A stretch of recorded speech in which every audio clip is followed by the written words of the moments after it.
Welcome to Talking Football. The Africans Cup's been quite interesting, a lot of low scoring games, but Senegal, they seem to be scoring the goals, put the ball in the back of the net, 3 goals in the last 2 games, and I can't see Egypt stopping the goals, and it looks like Senegal are going to be the champions. 2.18 I think they are against Egypt in the 90 minutes. I don't think they'll need extra time. I think we can write the draw off there. I usually like taking a draw on my side, but we're going to go with Senegal in the 90 minutes. African Cup's champions, there you go. Burnley, they've got a Premier League game this weekend in the FA Cup. They've got a very important one against Watford, and to be honest with you, they've got to win their games in hand. There's no point in having games in hand, but the Betfair odds makers are saying this is going to be a draw. They've got draw written all over this match. They didn't fancy Watford, they didn't fancy Burnley, they want it to be a draw. So it'll be interesting to see how that one goes.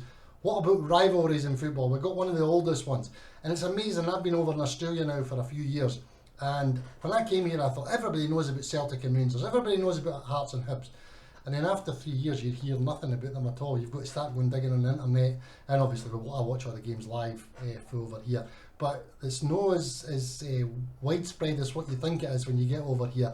But you've got to dig out. A couple of games I've tried to watch at night and you're like, can I get any pubs open or anything like that, and you've got to end up getting your pals round and just getting the esky opened and off you go. So Celtic, Rangers, we knew they were going to be close. I did say a couple of weeks ago in the videos that it was going to be close. The points would be down to 1 or 2 points between them, and that's exactly what happened. Celtic got an easy result, played on the hype and done really well. Ange has made a couple of good signings there, and I think they're going to go away for Rangers now. I said last week that Rangers should pip them. This is going to be an important 2 games for Rangers. They're going to play the Edinburgh clubs. I've got the Maroon on the night, and I'll tell you one thing, Rangers are never a 1.46 shot against Hearts. I think the draw is priced about 4.7, even you might even get 5, and Hearts 8-1 and up. I'll tell you right now, Rangers are never a 1.46 against Hearts. It'll be interesting to see if I'm wrong, and likewise Celtic are never a 1.3 shot against Motherwell, because Motherwell will give them a funny game, and Celtic and Rangers are no great shakes. There's no the big dominance that they've had over the rest of the team, although the league says different. They're no great teams now, and they're finding they're just doing enough to win their leagues, and you can tell by the European runs how good they are. But as I say, 1.32 Celtic, 1.46 Rangers next 2 games. No good odds for you if you're a backer. And Rangers, as I say, they've got the hardship coming up, because they've got to play Hearts, and then they go straight into playing Hibs. Hibs not a great side, but they're a stuffy side, and they'll give Rangers a game, because as I say, they're no great shakes, Rangers, this season, and that's 2 important games coming up for them. Great rivalry. Once I was I went to a Celtic Rangers game. It was brilliant, and it was actually a Celtic supporter that got me the tickets, and obviously I was with all the Rangers boys, and we went to the Rangers pub after it, and Big Kevin come in, and it was always freezing in Scotland, and when you're at the football you've got big jackets on, so Kevin comes in with like his big trench coat on, and it's into the bar, the Rangers pub, just at the side of the Celtic Park, and he sits down, and you could see Kevin just getting ready to take his jacket off. He puts his hands up to take his buttons out, and I looked at him and I says, Kevin, whoa, because he's got his Celtic scarf underneath, and I don't know if you've been to a Celtic and Rangers game, it's rivalry at the best. And taking you straight into that one, the Hearts and Hibs derby. Hearts 0, Hibs 0 at Easter Road during the week. They are a pretty blown game. I thought Hearts might have stole it, but they'll be happy just not to lose there. But Nielsen can't seem to beat Hibs. He really struggles to beat Hibs, and that was his downfall last time, I think. So when you looked at it the last time, I'll never forget 1991. I went to a Hearts Hibs game at Easter Road. I was invited by David Duff, the chairman at Hibs at the time, and Alex Miller was the manager. I was playing football. I was no bad, and I'd played a trial for Hibs up at East Fife, and I was starting to get to the stage where they got sneaked in the back door, and I was at the game, and we're in the director's box, and I've already put a bet on Celtic and Rangers on the day. I've got Rangers half time and Rangers full time. I've got Rangers to win the game outright, which they did. They won 2-0. Mark Walters, I think, and Haitley scored the goals that game. And then we've got to the Hearts and Hibs game. We've got, I looked at the biggest result in my time that Hearts had beat Hibs was 4-1, so I thought I'm going to have a bash of this.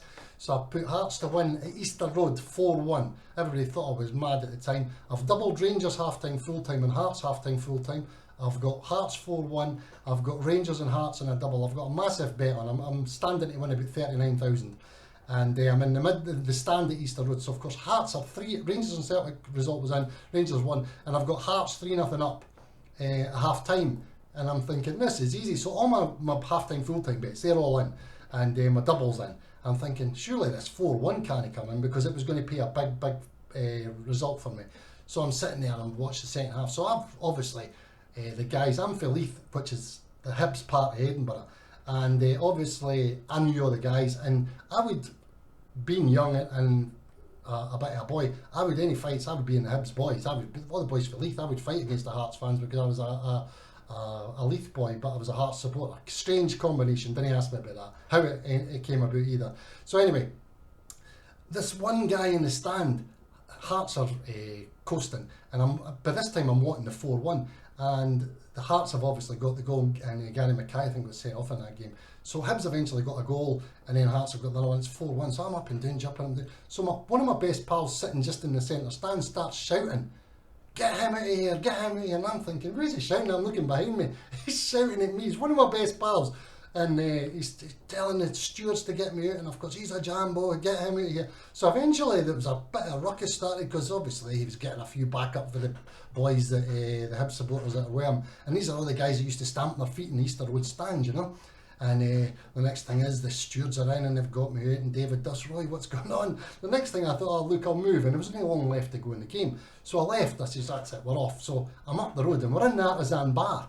So I think it was touching 39,000 or something like that at the one. So I'm shouting everybody a drink in the Artisan Bar, every single person. And it's a Hibs pub, no Hibbies. And as I say, I was known in Leith because I was a jambo. And the next thing is, in he walks, the guy is shouting and bawling, and says, "Everybody gets a drink except him." So he never got a drink. And to this day, I've never spoke to him again. He's a weird wee boy, it's crazy. And my wife in Australia, this is another funny story. We're walking through Edinburgh, it's pouring rain, the last time we were back in Edinburgh, and one of my pals comes up and says, "Oh, Roy, I've got a ticket to go to the Millwall game. The boys down there have invited us down, and we can go with the boys all day, and we can follow them around and go to pub, because the casuals all over the country." So Ness looked at me and says to me, "We ain't doing that, we're not doing that."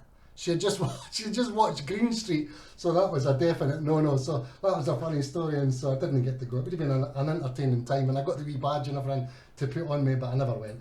FA Cup this weekend, let's have a look and see if we can find something. Man United Middlesbrough, got to win that. That's a got to win, must win for Man United, and I think it will be. Chelsea Plymouth, that's a stroll. Kidderminster West Ham, that's a stroll. Crystal Palace Hartlepool, another stroll. Everton Brentford, first one you got to look at.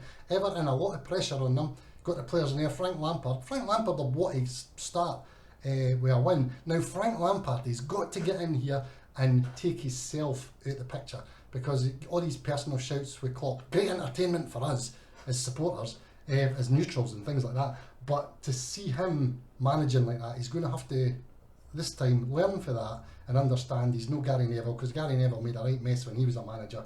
So didn't listen to Gary Neville, just get on with your own thing, Frank, and get organised. Brentford will give them a game, but I would think Brentford more interested in staying in the Premier League than winning the FA Cup.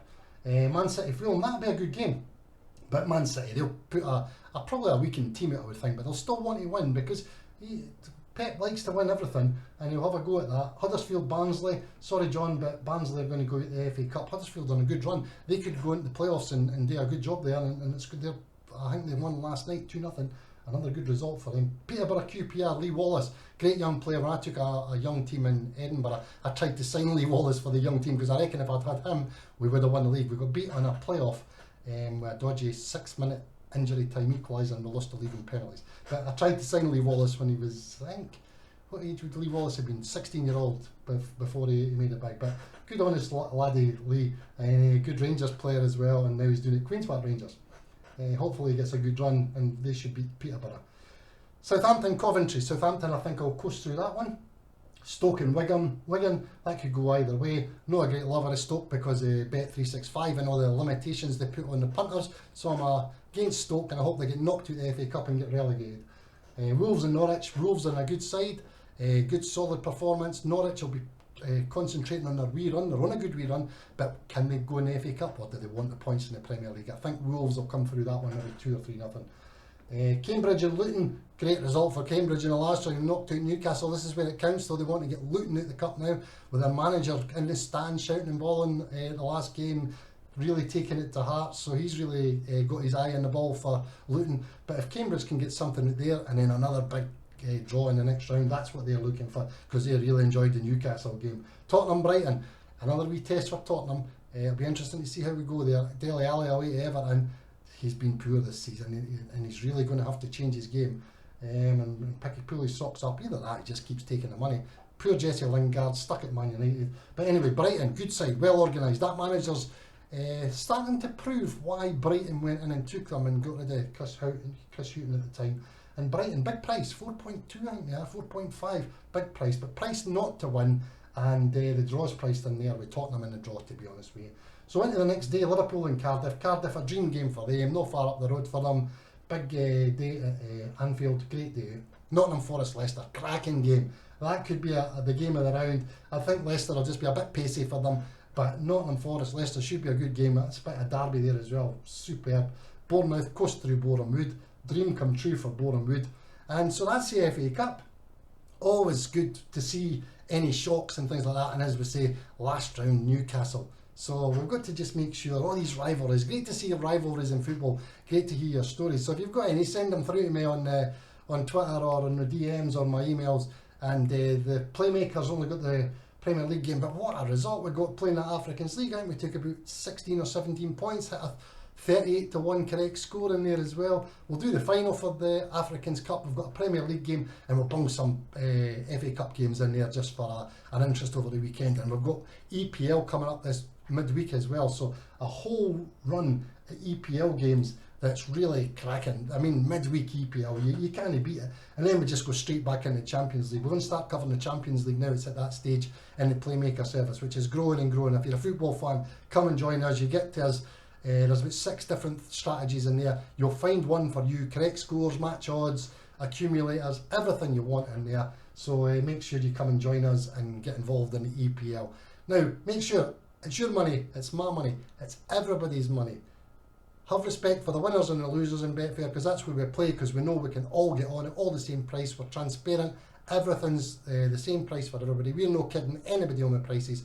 What I get, you get. Simple as that. Make sure you like the video, subscribe to the channel, turn on your notifications, because we're looking forward to this run now. Champions League, building right up to the finish of the Premier League, promotions, championships, Scottish Premier League, brilliant time ahead. So get yourself organised, get your betting into shape, and take your time. And I'll speak to you next week.